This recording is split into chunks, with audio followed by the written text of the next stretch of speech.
아가서 5장 10절에서부터 16절까지를 푹 뛰어넘었어요. 그죠? 네. 그래서 이 내용도 사실은 다 비유적이고 다 그 시가서 언어로 되어 있기 때문에 형제님 그 자료를 보시면은 이제 쭉 이해를 하겠지만 뭐 말씀은 이따가 그 자료는 참고로 하시고요. 우선 지금 여기 아가서 5장 10절에서 16절의 내용은 솔로몬이 그 술람미에 대해서 먼저 이렇게 표현한 내용들이 4장에 나와 있어요. 아가서 4장에 보면 4장 1절에서부터 5절까지를 솔로몬이 이 술람미 여인에 대해서 이렇게 아름답게 평가한 내용들이 그대로 나오는데 많은 내용들이 이제 순서나 이렇게 여기 표현되는 내용들이 다 흡사하게 전개가 되고 있어요. 그래서 우선은 이제 술람미 여인이 예루살렘의 어떤 딸들, 지금 기존의 어떤 종교 체계에 있는 거자들에게 당신이 그 술람미가 사랑하는 남편으로 되어 있는 표현되고 있는 이 자기 남편에 대해서 자기 사랑의 어떤 실체에 대해서 설명하는 것들이 10절에서 이제 16절까지 있는데 이 얼마나 설명을 잘했길래 이 예루살렘 여인들 그렇게 그 종교 체계로 지금까지 훈련을 쌓았던 여인들이 이제 같이 함께 술람미와 함께 찾아가자라고 이렇게 나서는 것이 6장 1절이잖아요. 그러니까 우리가 어딘가에 가가지고 우리가 지금 만나고 우리의 어떤 주님으로 모시고 있는 이 예수 그리스도에 대해서 어떻게 설명을 해야지 이런 식으로 이런 기존의 어떤 교회 체계에 있는 사람들이 이렇게 돌아서서 이렇게 함께 찾아 나서는 어떤 이런 행동을 할 수 있을까에 대한 것들이 여기 이제 10절에서 16절에 다 있는 거예요. 근데 보면 이제 이게 결국에는 우리 교회를 소개하는 것과 우리 교회가 그리스도의 몸이잖아요. 그죠? 그러면 우리 교회가 실질적으로 실행하는 내용들을 소개하는 거나 예수 그리스도를 소개하는 거나 그게 일반이죠. 사실은. 그럼 우리 교회에서 실행하는 것을 어떻게 가서 우리 교회를 알지 못하는 그리고 아직까지 기존 체계에서 이런 어떤 진리 복음을 들어보지도 못한 자들에게 어떻게 그 설명을 해야 될까 하는 것들이 이제 이렇게 있는데요. 우선은 이제 신랑을 멋있게 자랑을 해요. 지금 보면 여기에 뭐 다 보면은 희고 굵고 뛰어나고 이렇게 이야기하죠. 10절에. 그러니까 여기서 희다라는 거는 우리가 항상 희다라는 거 여기는 이제 이 단어를 찾아보면 찬란하게 빛나다라는 뜻이에요. 그러면 우리가 예수님이 제자들을 데리고 변화산에 갔을 때 그 변화된 모습이 눈부셨죠. 그죠? 하얗고. 그래서 여기에 그거와 똑같이 희고 빛난다라는 어떤 그런 뜻이고 붉고 많은 사람들 가운데 뛰어나다라고 하는 거는 붉다라는 말은 이게 가장 잘 표현된 게 뭐냐면 사무엘이 그 다윗의 형제들 다 이렇게 그 이세의 아들들을 다 모아놓고 이제 기름 부으려고 갔는데 이제 첫째 아들부터 이렇게 쭉 세웠는데도 그 합당한 자가 없어서 그런데 마지막 말째가 이렇게 올 때 보면은 그 빛이 붉다 이렇게 표현을 해요. 그래서 이 붉다라는 뜻은 아주 생기가 발랄하고 어떤 생명력이 이렇게 솟아있는 어떤 그런 상태라고 보면 될 것 같고요.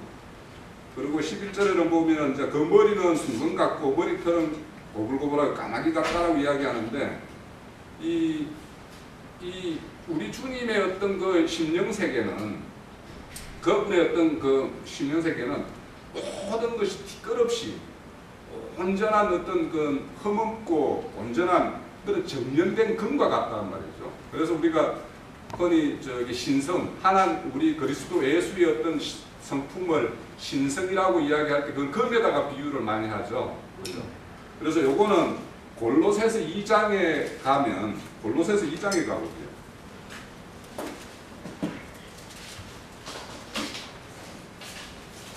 2장 3절에 보면 2장 2절부터 보면 되겠네요. 이는 그들로 마음의 이안을 받고 사랑 안에서 연합하여 확실한 이해의 모든 풍성함과 하나님의 비밀인 그리스도를 깨닫게 하려 함이라. 그 그리스도 안에는 지혜와 지식의 모든 보화가 감춰져 있느니라. 내가 이것을 말하면 아무도 교묘한 말로 너희를 속이지 못하게 하려 함이라. 그러니까 우리가 그리스도 안에 있는 지혜와 지식을 이렇게 가지고 있으면 어떤 사람의 어떤 속인 말도 우리가 다 분별을 해낼 수 있죠.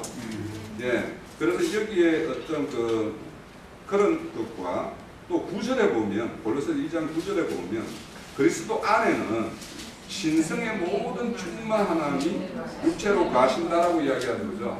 예. 예수의 어떤 모습이 이래요.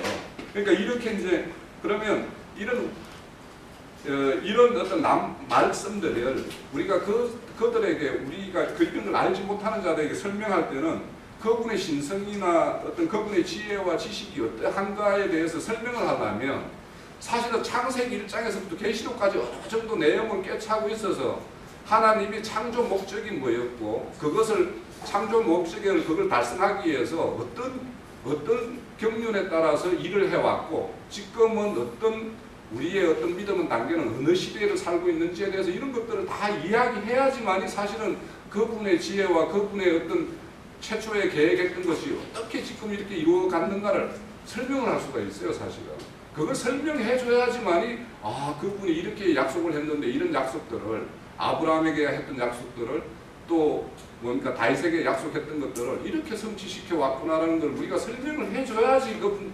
사람들이 그분의 어떤 그 지혜와 지식이라는 것이 이렇게도 이 세상은 알 수도 없는 어떤 그런 지혜와 지식들이 이렇게 이 역사상에 펼쳐지고 있구나. 그렇게 이제 우리가 이해를 할 수 있어요. 그래서 제가 요즘에는 이제 예전에 이제 그 말씀을 이렇게 볼 때 막 이렇게 그 어떤 부분의 어떤 단어나 막 이런 구절이나 이런 쪽에 이렇게 심취돼서 좀 많이 봤었는데 제가 최근에 말씀을 보는 구조를 내가 바꿨어요. 뭐냐면 이 뼈대를 이 성경이라는 어떤 전체적인 어떤 7,000년 역사의 어떤 그런 뼈대를 이렇게 탁 세우지 않으면 이게 나중에 이야기하다 보면 이 이야기가 무슨 이야기를 하고 있는지 지금 이게 뭐 한 사람을 만드는 과정에서 우리가 뭔가 그림을 그린다라면 그 머리를 그리고 있는 건지 다리를 그리고 있는 건지 뭐 여기에다가 어떤 채색 옷을 입히고 있는 이야기를 하고 있는 건지 막 이런 걸 몰라요 그냥. 근데 이게 전체적인 그 뼈대를 딱 세워놓으면 지금의 이야기는 역사상에 이 역사 배후에 모든 것들이 우리 겉으로는 역사가들은 뭐냐면 이렇게 겉에는 드러나는 역사를 그대로 기록하고 있지만 이 역사를 운행하는 그분의 뒤의 모습은 싹 다 하나님이 하고 계시는 걸 우리 알 수 있어요. 그래서 이제 흔히 이제 창세기 같은 경우 요즘에 제가 지금 어디를 가고 있냐면 신명기 민수기 신명기 정도까지를 이렇게 이제 창세기부터 쭉 이렇게 보고 있는데 이 출애굽 창세기 같은 경우는 다른 말로 말하면 그러니까 이 애국기예요. 그 성경이 창세기는 끝이 어디로 끝나느냐 하면 애국으로 들어가는 걸로 끝나요. 그러고는 출애굽기는 거기서 나오는 거죠. 그죠? 그렇게 나오잖아요. 근데 출애굽기도 우리는 책을 보면 출애굽기 같은 경우를 이렇게 보면 레위기하고 전혀 다른 걸 책으로 보고 있잖아요, 지금. 그죠? 사실 출애굽기와 레위기는 똑같은 책이에요. 그냥 연결되어 있는 책이에요. 그러니까 그 책도 뭐냐면 출애굽해서 시내산까지 이르는 것까지 이야기를 하려면 출애굽기 18장까지가 끝이에요. 그 다음은 시내산에서 이야기가 레위기까지예요. 그게. 그리고 이제 시내산을 떠나서 이야기가 민수기하고 신명기예요. 그러니까 이런 그 과정에서 왜 하나님이 이 시내산으로 인도했고 그 홍해를 건너지 않고 그냥 홍해 안 가고 바로 갔으면 그 블레셋 족속들을 하나님의 권능으로 그냥 물리치고 그냥 들어갔으면 그냥 가나안 땅 뭐 한 사나리면 들어갈 걸 왜 빈도로서 홍해로 해서 저 밑으로 내려가서 시내산으로 불러서 이렇게 갔을까? 이런 것들을 그런 과정들을 다 이렇게 이해해야지만이 사실은 우리 우리 주님의 지혜를 그분이 왜 이렇게 했는가에 대한 지혜를 낱낱이 알 수가 있어요. 느낌이 막 이렇게 보죠.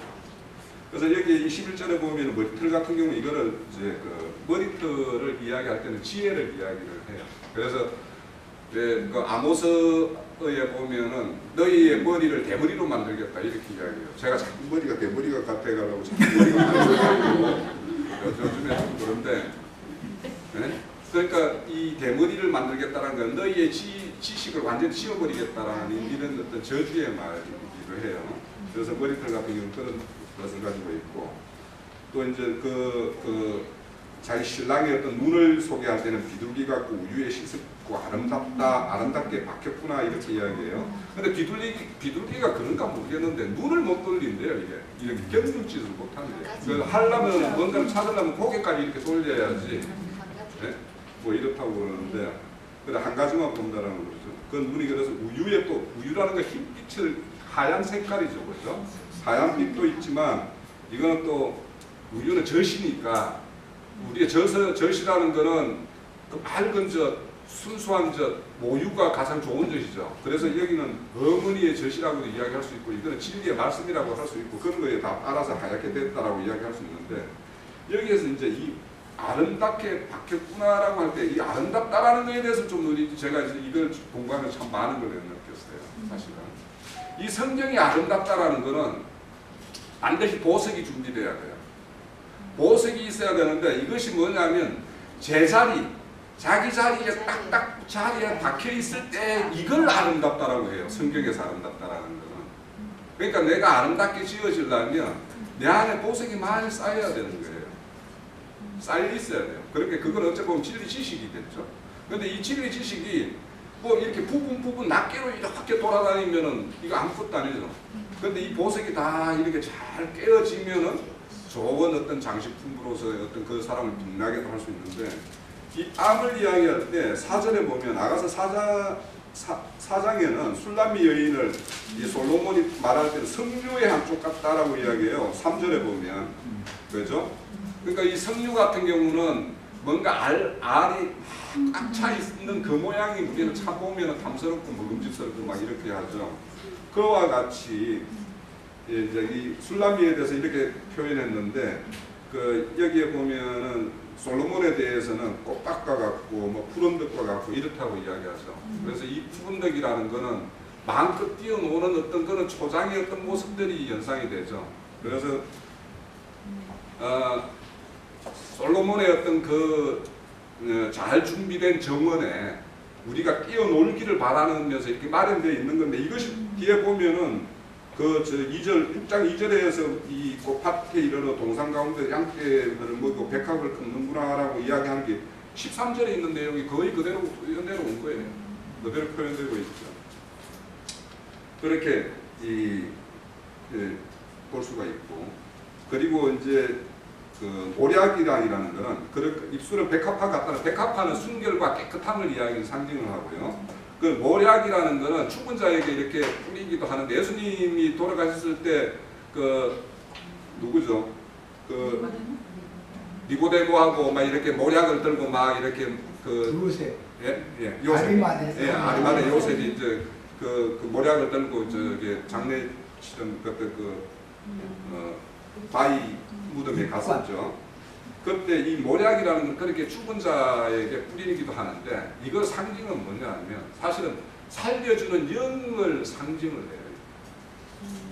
이 모략의 향이 모략의 향 뭐 이런 이야기가 많이 나오잖아요. 지금 앞에도 계속. 그래서 그분이 우리 육신의 어떤 그런 어떤 우리가 영이 죽은 자였잖아요. 이걸 잘 장례를 치러 이 육신의 몸을 우리가 이 옛생각 옛사람을 잘 장례를 치러야지 새 사람이 살아날 거 아닙니까? 그죠? 예. 그런 어떤 걸 설명하고 또 손은 그 뭐 항옥을 물린 이 항옥이라는 거는 여러 군데서 나오는데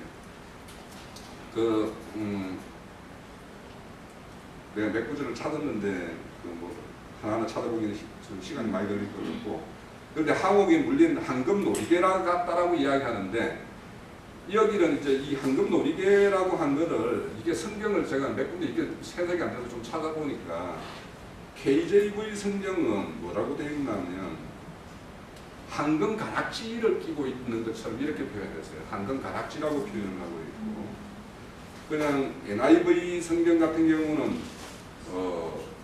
금 막대기. 그래서 이거를 뭐냐면 계시록 21장에 가면 금갈대 청량이라고 이야기하는 거 나오죠. 그래서 금갈대 청량이라고 이렇게 표현을 하기도 하고 뭐 이렇게 하더라고요. 그래서 이제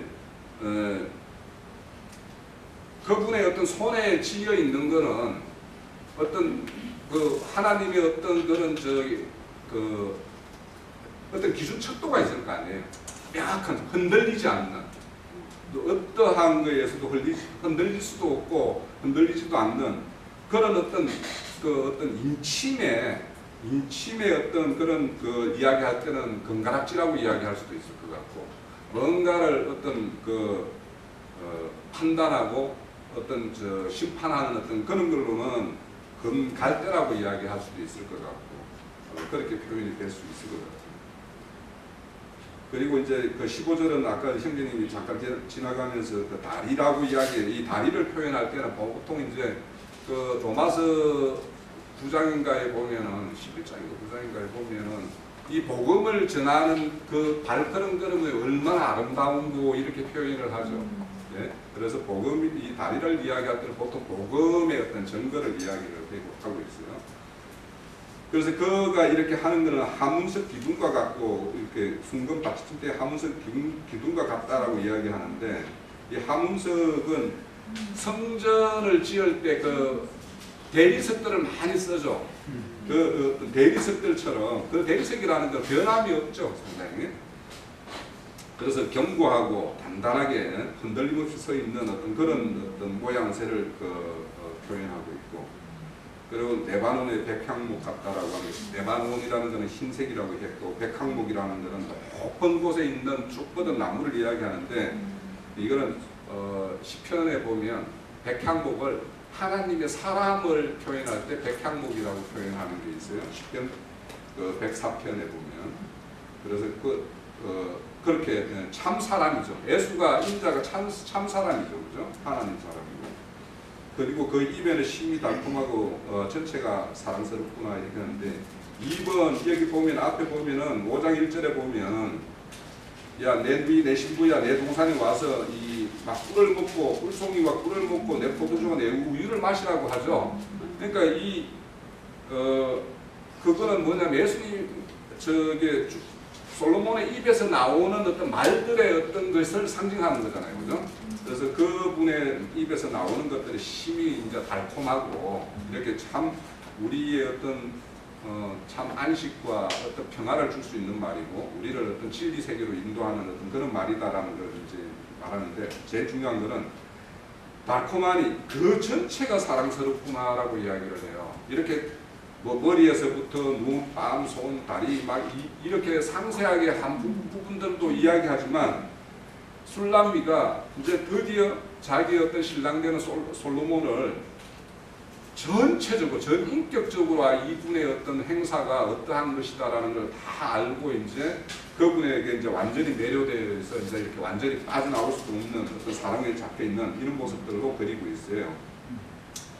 그래서 이렇게 지금 여기의 모양은 어떤 그 부분을 들어서 이렇게 말씀을 하고 있지만, 우리가 이렇게 우리 교회를 소개한다든지 우리 교회의 어떤 실행을 우리 여기 건기름 붓는 집에서 교회를 실행하고 있는 모습을 남들에게 소개한다거나, 우리가 믿는 우리 주님 예수 그리스도에 대해서 뭔가 참 진리대로 소개하기 위해서는 이런 각 부분들, 그분의 어떤 행사들 이런 것들을 다 잘 알아야지, 알아서 그분들에게 지금까지 당신들이 뭔가 이 예루살렘의 딸들이 지금까지 실행하고 있던 너희들이 뭐가 잘못됐고 이것이 어떻게 바뀌어져야 되는가에 대해서 우리가 잘 대비해서 이렇게 설명해 줘야지, 그 사람들이 그래 네가 지금 찾고 있는 사람들 그 사람 나도 만나보고 싶다, 그래서 같이 한번 찾아보자 이렇게 해서 우리에게 동화해가지고 우리와 함께 같이 교회를 이룰 수도 있고 진리를 이렇게 나눌 수도 있게 될 거란 말이죠. 그래서 이런 어떤 세세한 부분에 대해서 우리가 공부할 게 너무 많아요, 사실은. 그래서 우리가 잘 이 교회를 통해서 여기 보면은 앞절에 이렇게 보면은 이 술람미 여인이 그 뭡니까 그 쌍태를 가지고 양을 이렇게 먹이는 어떤 모습처럼 어린 사슴을 먹이는 것처럼 이렇게 표현되어 있는 이런 것들이 우리들이 실질적으로 그런 쌍태를 잘 풍만한 어떤 젖을 풍부하게 이렇게 공급할 수 있는 이런 것들이 있어야지 사실은 우리가 그들을 이렇게 먹이기도 좋고 그들의 딱 합당하게 그 어떤 사람의 어떤 그 수준에 따라서 이 사람은 진짜 이 우유를 먹여야 젖을 먹여야 될 사람 아니면은 이유식을 먹여야 될 사람 아니면은 이제 단단한 음식을 이렇게 나눠도 될 사람 이런 것들을 우리가 분별해서 그 사람들하고 이렇게 소개를 할 수 있을 것 같아요. 그래서 이걸 우리의 어떤 이 5장의 어떤 말미 부분을 보면서 우리가 어떤 식의 준비들이 되어 있고 우리 그리스도의 참 사랑이라는 그분의 어떤 참 모습을 우리가 가지고 담고 있는 만큼 전할 수가 있거든요. 그 사람에 대해서 우리가 이해하고 있는 만큼 전할 수 있기 때문에 그런 것들을 많이 채워서 진짜 그 뺨이 성처럼 하나리 꽉 차 있는 것 같다라는 이런 평을 받을 수 있는 만큼 우리가 채워야지 이렇게 잘 이렇게 전도할 수 있을 거라고 생각이 들어요.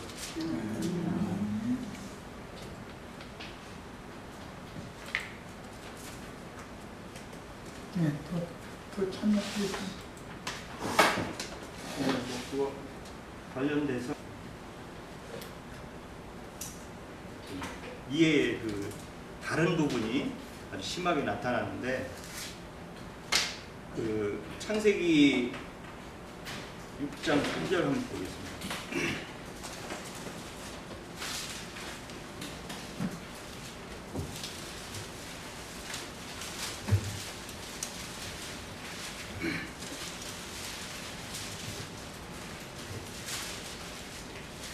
여호와께서 이르시되 나의 영이 영원히 사람과 함께하지 아니하리니 이는 그들은 육신이 되니라. 그들의 나무는 120년이 되리라 하십니다. 이제 그 뒤로 이제 네피림이 있어서 그 고대 명성 있는 자들이 이제 그 사람의 딸들을 취함으로 그 하나님의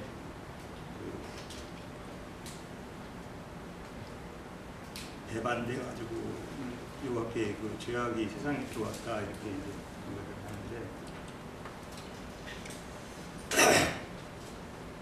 예수님이 이제 신약을 이루시려고 이렇게 오셔서 구약의 모든 말씀들을 이루시고 십자가에 죽으셔가지고 어떤 우리의 세상의 죄악과 이런 것을 해결했다 하는 것은 기독교가 그건 많이 이해하는 부분이에요.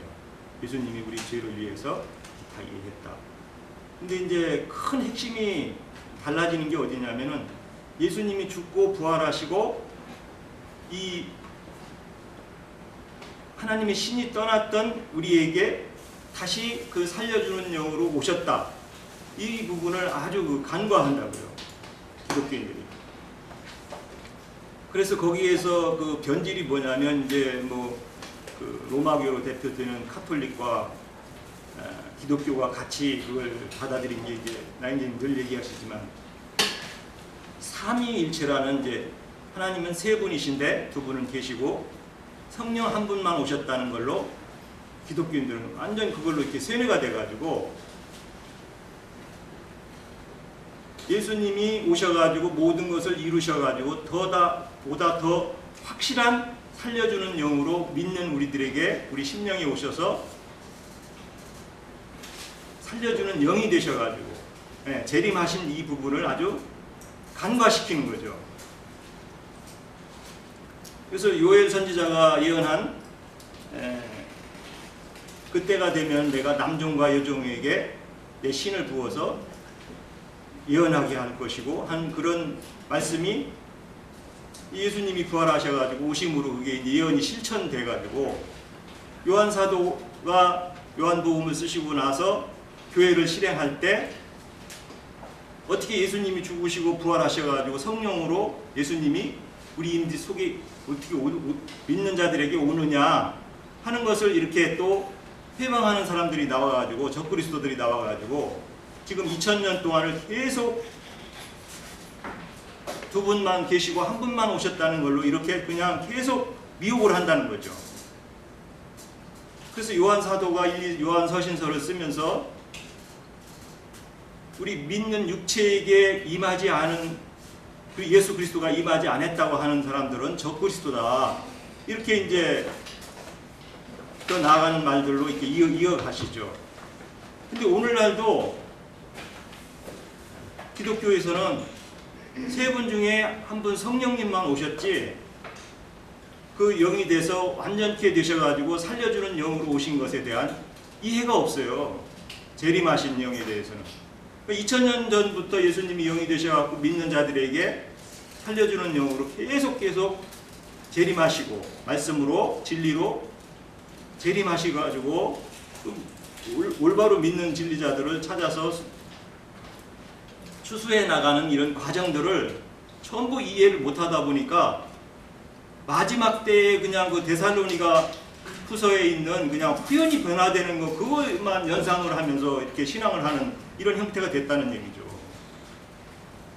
예수님 오셔서부터 그때부터 계속 마지막 때래요. 요한 사도도 요한 1, 2, 3서에서 지금은 마지막 때라 이렇게 얘기하셔요. 또. 네. 그럼 마지막 때가 언제부터 마지막 때입니까? 지금만 마지막 때인가요? 예수님 오시고 나서 믿는 자들이 계속 이들 매 세대마다 마지막 때예요. 왜냐하면 그 세대가 태어나서 죽고 하는 건 그 세대에게 마지막이잖아요. 그때 믿는 자들에게. 근데 경륜이 끝나는 이방인의 때가 마치는 또 그런 마지막 때가 있지만 그거는 뭐 믿는 그때 살아남은 사람한테 해당되는 얘기고, 예. 그런 이해가 없다 보니까 예수님이 언제 오실 날만 그냥 기다리는 거죠. 예루살렘의 딸들의 그런 신앙이 계속 되는 거예요. 진리의 복음을 우리가 전하면은 예수님 재림하시고 또 재림하시는 중이고 계속 재림하신다. 말씀을 통해서 진리로. 이렇게 얘기하면 이걸 이해를 안 해요. 그냥 도대체 뭐.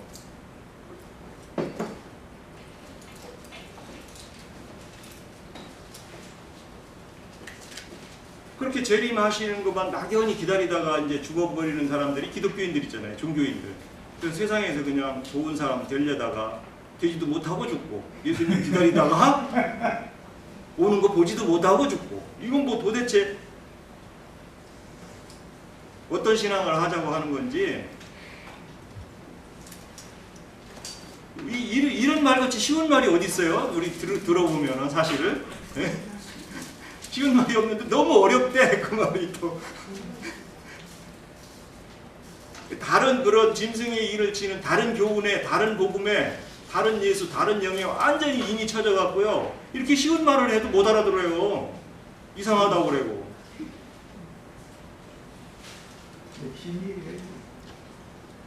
좀 듣는 분들은 좀 이렇게 한번 분별해 보시고. 그래서 그 요한 1, 2, 3서에서 보면 이제 사르크스라고 해가지고 이제 육체라고 이제 이렇게 하는데 그게 이제 예수님이 초림하신 것도 하신 거기도 이제 사르크스라고도 하고 그 예수님이 이제 육신으로 오셨다고도 하고 하는데 거기는 좀 이렇게 구분해 볼 필요가 있어요. 초림하신 예수님은 죄 없는 몸으로 이렇게 오신 거죠. 왜? 구원하는 그 모형을 육신의 모양으로 해서 이렇게 보여준 거거든요. 그래서 우리와 같이 죄악 중에 태어나신 게 아니고 주님은 성육신 하신 거죠. 말 그대로.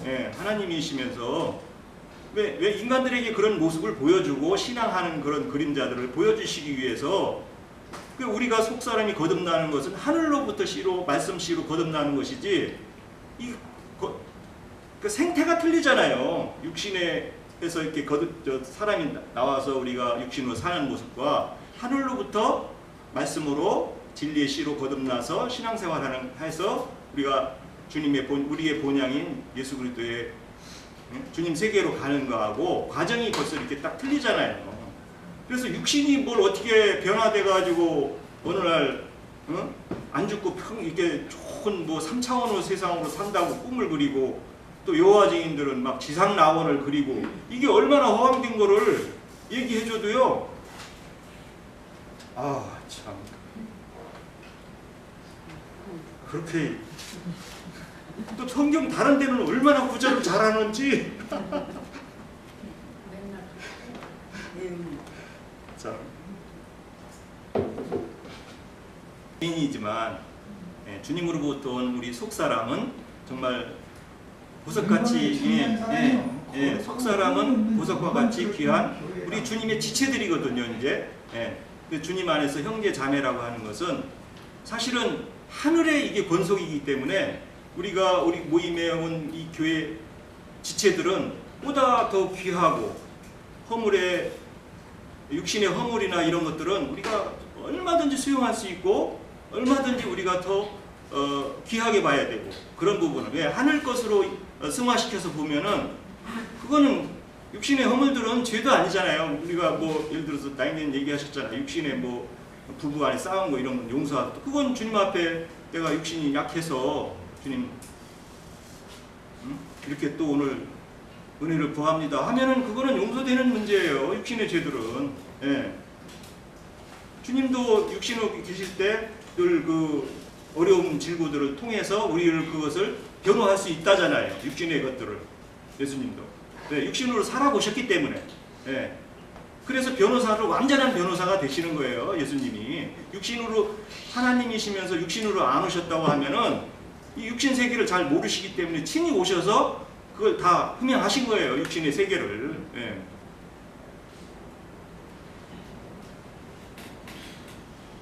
그런 참